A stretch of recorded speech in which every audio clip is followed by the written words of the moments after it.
this group of people is trying to f you over and lie to you, and that is the real answer. You don't need to worry about any of the science. You don't need to worry about any of the complex underlying biology or anything like that. You just need to know this group of people wants to screw you. So you better pay attention to me because I know best. I've mentioned misinformation a couple of times on my stories and in my content, but I've never really given a detailed explanation of what I mean by this. I'm also conscious that a lot of people who follow my page maybe aren't massively in the health and fitness space, maybe don't follow that many health and fitness creators, and are not too sure of what to do in terms of discerning between good information and not so good information. Well, the unfortunate reality on TikTok, on Instagram, on social media is that the vast majority of health and fitness content is not great information. It doesn't really have a solid evidence base, and there are many reasons for this. It's too big of a topic to really give you an accurate overview of, but in essence, TikTok, Instagram, these platforms reward engagement. So the more engagement, the more likes something gets, the more comments something gets, the more people see that content. The more people see the content, the more likes it can get, and it becomes a bit of a circle. And what you end up with ultimately is a complete disconnect between the popularity of an account and whether or not that information is good or not. So you can't just make an assumption on someone's followers whether that information is good. In fact, if anything, you'd make it, that shows negative correlation. So if someone has a really high amount of followers, it's almost like you can assume that account is probably not great information, which is perverse, I know, but that is probably the assumption that you can make. So what are some red flags you should look out for when you're looking on social media at health and fitness information? Well, there's a couple, and I can try and give you a quick overview of them. Number one is fear. So a lot of these accounts, they're going to rely on a deep sense of inner fear. They're going to make you try and feel scared, or they're going to say a point which almost gives you like a visceral reaction inside and scares you a little bit. There's many reasons for that. Again, too detailed to dive into, but that type of content generally tends to get more traction because it's really relying on this kind of tribal instinct within, on our survival mechanisms inside, because it's something which is potentially scary or potentially bad, potentially dangerous for us. We're going to pay more attention to that because our brains are going to prioritize things which are going to potentially help with our survival. So we're kind of already skewed towards that type of information. So that's something to be aware of. If you watch a post and you come away from it feeling a bit scared, if you feel like, oh my God, this is like not good, I need to watch out for this one chemical, for this one food, for this one thing, that's generally not a good sign. Again, it's never going to be absolute, but that's generally not a good sign. That's going to be a good source of information. The generally not good sign is a complete rejection of established fundamentals. So a lot of people will have this very anti-establishment, contrarian viewpoint. So there's subcategories here. So there's a certain type of person, and they'll go out there and they'll come up with this really out there view which flies in the face of all existing science. And provide no evidence. They will not be willing to provide any kind of evidence for their own beliefs. They will not have a real evidence base for their own beliefs. They will not divulge what that is. But almost the more pernicious type of person, I think, is the one who kind of mixes a bit of science with a wholesale rejection of science. So they'll say something like, they'll throw in a lot of buzzwords. You know, they'll talk about insulin, they'll talk about cortisol, they'll talk about hormones, but blood sugar, but they won't demonstrate any detailed understanding of the topic. They won't engage in a discussion on those actual fundamentals, but they throw in a couple of buzzwords to make you think that actually they know what they're talking about. Ooh, that sounds kind of intelligent. That sounds like, that sounds sciencey. So it's real like pseudoscience kind of stuff. Okay, that's gonna grab your attention because you're gonna be like, what the hell? This person's saying, there's all these, scientists over here and smart people over here been saying this thing, and then this one guy or this one person or girl has come along and she's saying something completely different. Ooh, better pay attention to that one thing. And again, that generates more engagement, that generates more attention, that person gets popular, and you end up with this kind of skewed popularity to knowledge dynamic out there. Another one is exotic claims. So a lot of people will make really wild exotic claims and say, you can fix everything if you just make this one change. This one thing is going to change everything. The subcategories here. So they may, the obvious one is that person is selling something, has a commercial interest in a technology or in a product which is completely reliant on the narrative that they are pushing.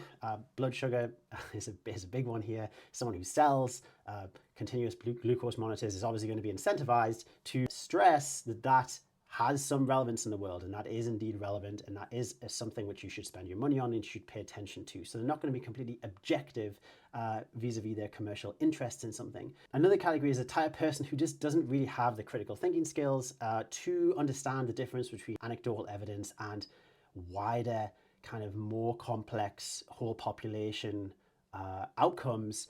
So they may tell you something that really worked for them, and they think that's the only way. The thing, because this particular thing worked for them, this exact methodology, that is all that will work for everyone. And there's many reasons you could dive into on this. Just because something works, that is not the cause necessarily of the change. If you stop eating, all processed food, for example, most likely your calories are going to be significantly lower. You're going to consume less calories. Well, by definition, you're going to have to eat whole foods, and you're going to probably see some positive health outcomes there. But that whole premise is built on this essentially a lie that, or at least at worst a lie, and at best a kind of misbelief that is actually the cause. They're missing the kind of bigger sort of picture of why these things happen, what the fundamental building blocks are of biology, of science again. And some of these people just are genuine. They actually just do not have the ability to discern between these two things. They do not have the ability to understand that the particular inputs which worked for their life are not necessarily going to work for everyone else's life. And that is quite dangerous. That's what leads people to try to, put a square into a circle hole, and it's not going to work. And then that can make people frustrated. That can lead to all sorts of problems. All of this, really, the kind of thrust of this is all these people, they're going to be generally unwilling to provide evidence. Okay, so if you ask them, why do you believe that? What is your evidence for believing that? They're generally not going to be willing to discuss that. If you speak to an actual expert, for someone who loves the field, someone who's very knowledgeable in their field, they are going to want you to actually talk about that. They are going to be waiting for people to ask difficult questions where they can actually engage in a discussion on a topic they love. Okay, the true experts are not going to be discouraging that type of behavior. They're going to be encouraging that inquisitive type of behavior. They're going to encourage a positive discussion of the fundamentals, of the building blocks. Whereas the charlatans out there, they're generally not going to want to engage in that battlefield. They're just going to say something like, well, I'm just out here telling you what worked for me. You can choose whether to believe that or not. But then they present it in a way which is presented as if it is the only way. They have the secret knowledge. No one else does. They are right. Everyone else is lying to you. And that brings me on to another underlying theme of this, which is almost this conspiratorial way, if that's a word, thinking where whole groups of people are lying to you. This entire industry is lying to you. These people are lying to you. Doctors are lying to you. There's something they don't want you to know. And that is how, again, they generate this popularity. They generate this curiosity because it's quite scary. It comes back to the fear-mongering side of things. And the reality of the world is a very complex space. It is a little bit anxiety inducing to not understand a topic. Okay, so we did not evolve into a world which was very complicated. Our world used to be a lot more simple. The modern world is extremely complicated. There's lots and lots of stuff going on. No one person knows how to make an iPhone. There's not one person who can just single-handedly produce everything for that one very basic product. The world is a very complex place. Lots of stuff going on. You can't possibly understand everything. We've specialized too much. And that induces a little bit of anxiety. And what these people do, they come along and they try and plug the anxiety, they plug that hole. They're like, no, this is the story. And because we're storytelling creatures, we evolved with telling stories to our generations below us. They provide a nice, neat solution, a nice story, which is easy to understand, which you can understand. You don't need to do much background reading.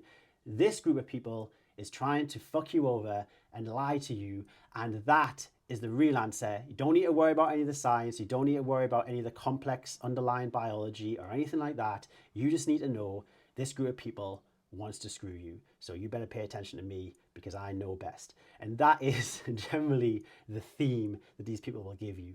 Anyway, I've already ranted on longer than I intended to, but I just wanted to put that out there. Some raw thoughts, hopefully helpful thoughts, to help you navigate this health and fitness world. If you do have any questions, if you made it this far, give me a like on this video and throw any questions below. But Just wanted to provide some non-soundbite views and topics on this very complex area, hopefully of use.